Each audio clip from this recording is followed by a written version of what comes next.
Next point is vibrations produced in a string. Consider this diagram.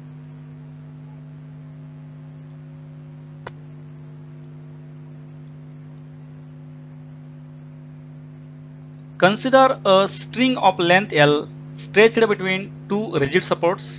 Animation मध्ये दाखवल्या बघा त्याप्रमाणे किंवा या डायग्राम मध्ये पण आहे. या दोन रिजिड सपोर्टला ही स्ट्रिंग जी आहे स्ट्रिंग स्ट्रेच करून बांधलेली आहे. या दोन रिजिड सपोर्टला बघा एनिमेशन मध्ये पण आहे डायग्राम मध्ये पण आहे.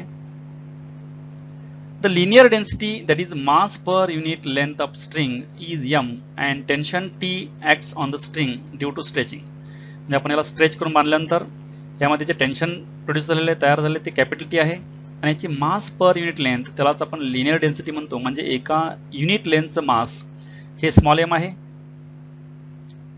If it is made to vibrate by plucking or by using vibrator like a tuning fork or transverse wave can be produced along the string. आपण ह्याला जे ह्याला वन साइडला प्लग केलं असं ओढलं आणि सोडलं आणि त्यामुळे व्हायब्रेशन केलं किंवा आपण ट्युनिंग फोर्क वापरला किंवा हे इन्स्ट्रुमेंट वापरलं हे करून आपण जर व्हायब्रेट केलं या स्ट्रिंगला तर ह्यामध्ये ट्रान्सव्हर्स वेव्ह तयार होते या स्ट्रेच्ड वायरमध्ये. When the wave reaches to the fixed ends of the string, it gets reflected with change of phase by pi radians. म्हणजे इथून जे आपण प्लग केलं किंवा ह्या व्हायब्रेटरने व्हायब्रेट केलं तर इथून जी जाणारी ट्रान्सफर सेवा ह्या एंडला जाऊन रीच होते. ते रिजिड एंड आहे त्यामुळे इथून वेव्ह रिफ्लेक्ट होते. मग इन्सिडेंट झालेली वेव्ह आणि रिफ्लेक्टेड वेव्ह याच्यामध्ये फेज डिफरन्स पायचा आहे. आउट ऑफ फेज वेव्ह आहेत. Two waves travelling along opposite directions, forward direction wave आणि रिव्हर्स डायरेक्शन वेव्ह. या दोन्ही वेव्ह मिक्स झाल्यानंतर इथं स्टेशनरी वेव्ह पॅटर्न तयार होतो. The reflected wave interfere with incident wave and stationary wave are formed along the string. म्हणजे incident wave आणि reflected wave जे आहेत ह्या दोन्ही मिक्स झाल्यामुळे stationary wave standing wave pattern तयार होतो. The string vibrates with different mode of vibrations. मग इथं जे स्ट्रिंग व्हायब्रेट होतं हे दाखवलेले वेगवेगळे व्हायब्रेशनचे मोड. हा पहिला मोड ऑफ व्हायब्रेशन आहे ज्यामध्ये एकच लूप तयार झालाय. दुसरा नेक्स्ट पुढचा मोड जे आहे यामध्ये दोन लूप तयार झालेले आहेत. तिसऱ्या मोडमध्ये नेक्स्ट 3 लूप तयार झाले आहेत. असे वेगवेगळ्या मोडनं हे स्ट्रिंग जे आहे हे स्ट्रिंग व्हायब्रेट होते. ह्या डायग्राममध्ये पण दाखवलेलं आहे, ॲनिमेशनमध्ये पण दाखवलेलं आहे. हे फर्स्ट एका सिंगल लूपनं व्हायब्रेट होतं, नंतर 2 लूप तयार झाले, 3 लूप तयार झाले. असे पुढच्या हायर फ्रिक्वेन्सीला असे हायर लूप तयार होतात आणि असं हे व्हायब्रेशन होत असतं स्ट्रिंगचं. Now consider this is string is vibrating in between two rigid supports. ह्या दोन रिजिड सपोर्ट मध्ये स्ट्रिंग व्हायब्रेट होते. हा फर्स्ट रिजिड सपोर्ट आहे, हा सेकंड रिजिड सपोर्ट आहे. ह्या दोन रिजिड सपोर्ट मध्ये ही स्ट्रिंग व्हायब्रेट होते. मग यामध्ये आपण वेगवेगळे मोड्स ऑफ व्हायब्रेशन पाहिले. त्यामध्ये हा पहिला मोड ऑफ व्हायब्रेशन जे आहे एकच लूप तयार झाल्यानंतर ह्याचं आपण आता फ्रिक्वेन्सी इक्वेशन पाहायचं आहे. त्यासाठी आपण यामध्ये बघा सेम इथं ह्या ॲनिमेशनमध्ये पण दाखवलेलं आहे. दोन रिजिड सपोर्टला हे बांधल्यानंतर यामध्ये forward direction wave, reverse direction wave, backward direction wave दोन्ही मिक्स झाल्यानंतर स्टेशनरी वेव्ह फॉर्म झाले आणि एक लूप तयार झाले. ह्या सिंगल लूपसाठी ही जी लूपची लेंथ आहे ही λ/2 आहे आणि स्ट्रिंगची लेंथ जी आहे ही L आहे. मग लूपची लेंथ आणि स्ट्रिंगची लेंथ ही समान आहे त्यामुळे आपण हे दोन्ही इक्वेट करायचं. If lambda is the wavelength and L is the length of string we get. हिची वेवलेंथ लॅम्बडा आहे त्यामुळे एका लूपची लेंथ λ/2 येते आणि लेंथ ऑफ हे स्ट्रिंग जे आहे ही L येते. दोन्ही आपण जर इक्वेट केले दोन्ही समान आहेत. Length of loop and length of wire this string is that is λ/2 equal to L, then lambda equal to 2L, rearranging terms.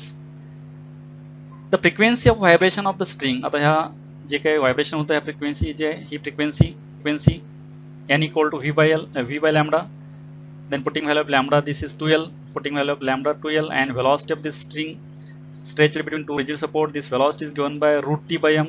This velocity is given by root t by m. T is the tension in the string and m is the mass per unit length, that is linear density. This is the lowest frequency with which the string can vibrate. It is the fundamental frequency of vibration or the first harmonic.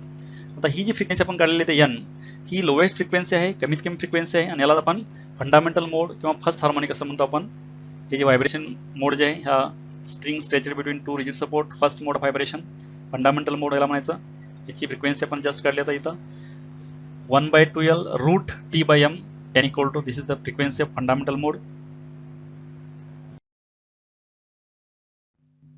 Now again consider this diagram. In this case, in that same string, two loops are formed here. two loops are formed in this mode of vibrations. There is a node at the center of string and at both ends if lambda 1 is the wavelength of vibrations. Node जे आहे ह्यामध्ये node सेंटरला आणि both एंड्सला तयार झाले आहेत. ह्यामध्ये दोन लूप तयार झाले आहेत, टू लूप व्हायब्रेशनचे आहेत आणि याची वेव्हलेंथ जर आपण लॅम्बडा 1 घेतली, ह्यामध्ये ही दोन रिजिड सपोर्ट आहेत, त्यामध्ये तयार झाले दोन लूप आहे. ह्या ॲनिमेशनमध्ये पण दाखवले बघा दोन लूप तयार झाले आहेत ह्या स्ट्रिंगची. आता यामध्ये length of string J L he length of string आणि ह्या लेंथ ऑफ लूप समान असते. दोन लूप जे आहेत ह्या दोन लूपची लेंथ आहे लॅम्बडा 1 आणि लेंथ ऑफ स्ट्रिंग जे आहे एल आहे, दोन्ही इक्वेट केले तर हे lambda length of loop equal to lambda 1/2 and this L/2 that is L equal to lambda 1,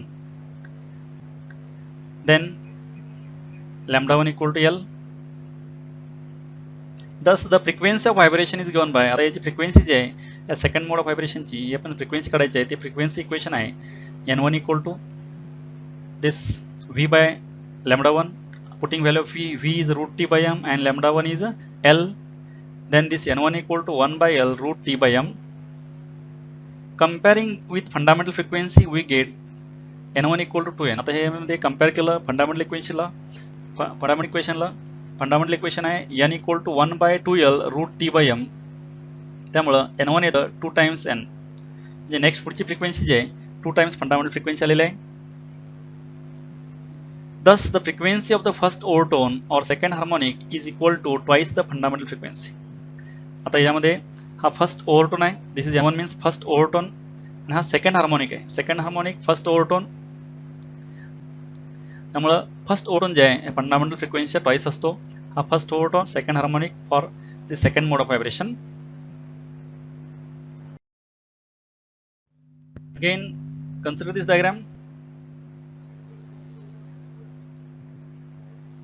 The string is made to vibrate in such a way that 3 loops are formed along the string. आता आपण ही string जी आहे string आपण अशी oscillate केली, vibrate केली की त्याच्यामध्ये 3 loop तयार होतील. त्याच लेंथमध्ये एल जी लेंथ आहे यामध्ये 3 लूप्स तयार झाले तिथं.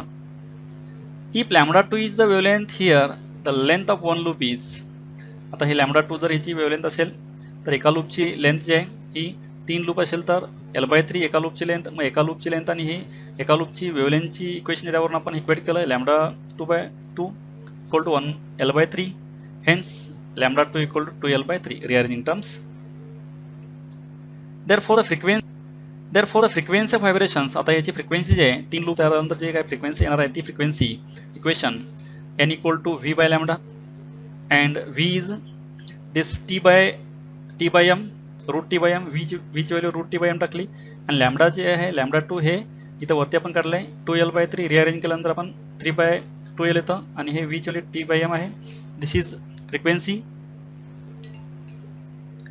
कंपेअरिंग with fundamental frequency we get that n2 equal to 3n. आता हे जे इक्वेशन आहे हे 3 आपण सेपरेट असं ठेवलं. 1/2L root t by m जे आहे ह्याची व्हॅल्यू n येते, त्यामुळे हे 3 into n झालं n2, that is n2 equal to 3n. Thus frequency of second overtone or third harmonic, हे सेकंड ओव्हरटोन आहे हा थर्ड हार्मोनिक आहे, equal to the thrice the fundamental frequency. ही फ्रिक्वेन्सी तिप्पट आहे फंडामेंटल फ्रिक्वेन्सीच्या सेकंड हार्मोनिकची. Similarly for higher modes of vibrations of the string the frequencies of vibrations are 4n, 5n, 6n etc. Thus all harmonics are present in case of stretched string and the frequencies are given by np equal to p into n. म्हणजे आपण जर असंच पुढच्या next higher हार्मोनिकसाठी आपण calculate केला, इथं कसे 3 loop तयार झाले तसे 4 लूप जर तयार झाले तर इथं इक्वेशन जे आहे n3 equal to 4n येतं, जर 5 लूप तयार झाले n4 equal to 5n येतं, n5 equal to 6n येतं. तसे पुढचे ऑल हार्मोनिक्स प्रेझेंट आहेत, म्हणजे n2 equal to 3n ला आपण हे सेकंड ओव्हरटोन म्हणतो third harmonic, n3 equal to 4n जे आहे थर्ड ओव्हरटोन फोर्थ हार्मोनिक म्हणतो आपण. असे आपण जनरल केस जे np equal to p into n आपण हे all harmonics are present in this case if string is stretched between 2 rigid supports. 2 rigid support मध्ये आपण जर स्ट्रिंग स्ट्रेच करून ठेवले आणि त्याला जर ऑसिलेट केलं, व्हायब्रेट केलं, त्याच्यामध्ये सर्व प्रकारचे हार्मोनिक्स ऑल हार्मोनिक्स म्हणजेच इवन आणि ऑड हे दोन्ही प्रकारचे हार्मोनिक्स यामध्ये प्रेझेंट असतात. हे N2 कोड 3N मध्ये 3 हे हार्मोनिक आहे आणि हे 2 हे ओव्हरटोन आहे. This is string stretched between two rigid support. All harmonics are present. Thank you for watching this video. Keep watching videos and don't forget to subscribe, like and share.